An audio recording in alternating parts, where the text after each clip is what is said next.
Today I bring you the new for 2026 Spirit Halloween Ghostface animatronic.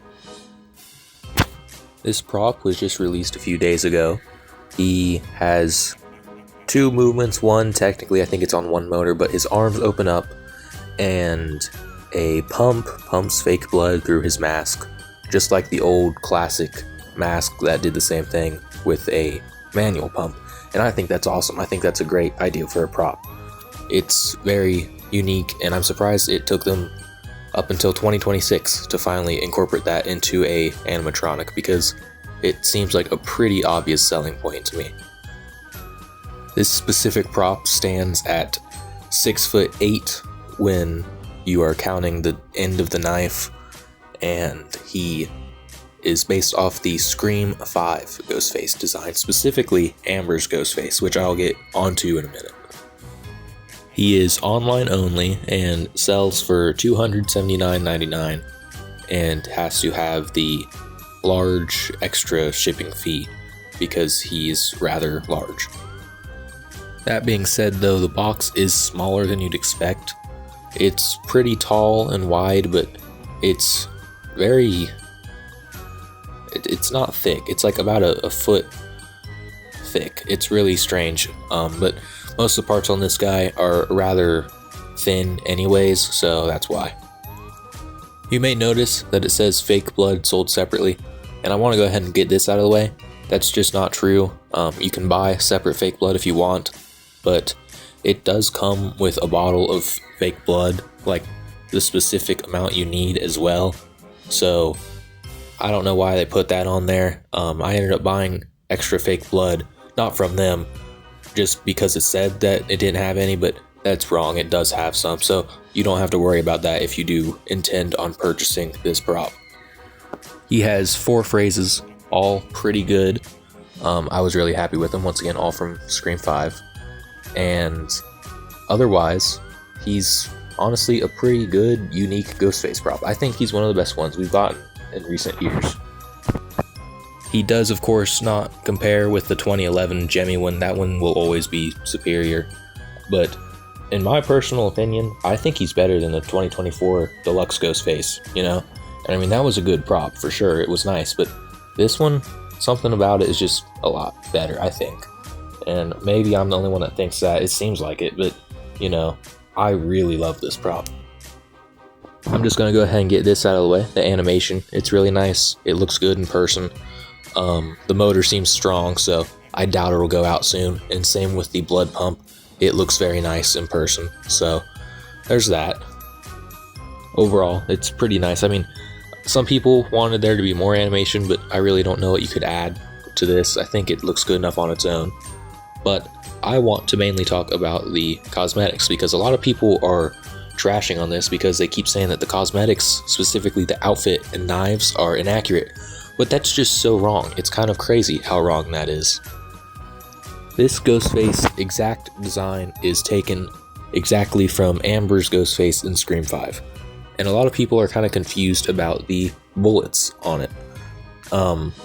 I don't know why. That was a very apparent point in Scream 5.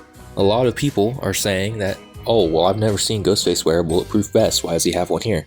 And some people are even saying that this is solely from Dead by Daylight, which is just wrong. There is a scene in Scream 5, which, spoilers if you haven't seen the movie, Amber kills Dewey, and before that, he shoots her 3 times in the chest, and that's where those bullets come from. You can see this exact bullet pattern in the movie, in that exact scene. It's very visible, actually, and like I said, it's taken directly from that. And the knives, that's another thing. People are mad that it has 2 knives pointing in different directions, but once again, that's taken exactly from the scene.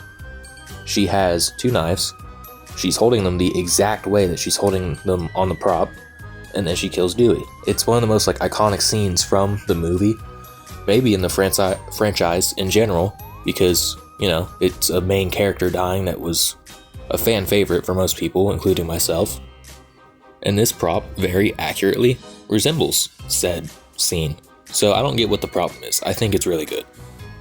It's the sort of thing, I guess, where if you haven't seen the movies, it might not make sense, but at the same time, I feel like if you haven't seen the movies, then you don't really have much of a place to make, comments about the accuracy of the prop, because at the end of the day, this prop is very accurate to the scene it's representing, which I feel like it's pretty clear what scene it's representing. Like I said, if you've watched the Scream movies, that's a very iconic scene, and it's very clear that this is from Scream 5. It plasters it literally everywhere on the box, so I genuinely don't understand the really heavy criticism, because it looks like it's out of the movie. I mean, it's directly from that exact scene. The only leeway I'll give really is that they could have done a lot better with like body shells, especially around the shoulder and neck, but that doesn't really have anything to do with the outfit. It's just, the underworkings not being the best, which I guess is fair because, Michael Myers, he had more body shells and forms, but he was also like, I want to say $60 more, I think. I don't remember his exact price, but it was a lot more. As someone who has watched all the Scream movies numerous times, it's honestly one of my favorite franchises in general. It's definitely my favorite horror franchise. I am very happy with this prop, and I am very happy to have him displayed in my room. I think he's awesome, and I'd really recommend him for anyone who's interested. I can't see him lasting a ton longer on the website since he's exclusive to the website, and, I've looked on eBay. I've been looking for the 2024 Deluxe Ghostface to go with this since there's 2 killers in most of the movies. But yeah, there's already a ton of scalpers reselling this, which is kind of crazy. But, I bought it on the release day, and I really would recommend it to anyone who's interested. The build quality on this prop is also pretty decent. If you don't know, he is made by Crazy Create, I believe, and he has a pretty reasonable build quality overall. The metal is just circular, and it's kind of thin. Well, no, it's not even that it's thin, it's just small holes, but overall they're a pretty good thickness, and they're very sturdy. His base is really nice. The welds are really good on it. And one thing that I do really like about the frame is that the legs use both snap locks and wing nuts, which, that's just really useful. It brings a new level of quality to the prop because otherwise it was going to be not as good. The hands are a very nice thick plastic. The clothing is very thick and good quality. The mask, it's nice. It's not really thin or anything, which is good. The only thing that's really questionable about the build, in my opinion, is the fact that to see kind of like the gauge of how much blood you put in the mask, you have to take glue off of the front. Like, it's really a weird step. It's like they didn't really think it all the way through before gluing the mask fabric on. It's really strange. I didn't get any footage building this because I was working late and I didn't get home to build it till I think 11 at night. But yeah, other than the weird mask being like glued together that you have to take apart, it's not even the mask you have to take off, it's just the fabric around it. You have to take the glue off of that. It's really strange, but other than that, it's pretty solid work. So with all that being said, like I said, I definitely recommend that. And he's also external speaker compatible, which is nice. I do appreciate that. And yeah, with all that being said, I'm gonna go ahead and play a demo.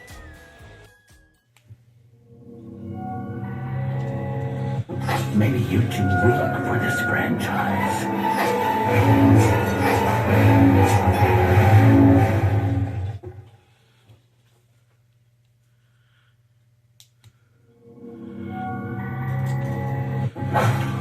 I'm afraid someone's gotta die now.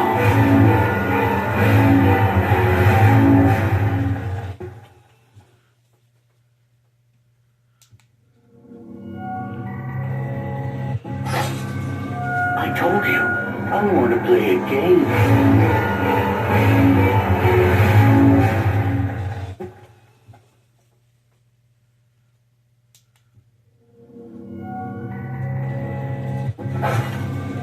You want a warm-up question?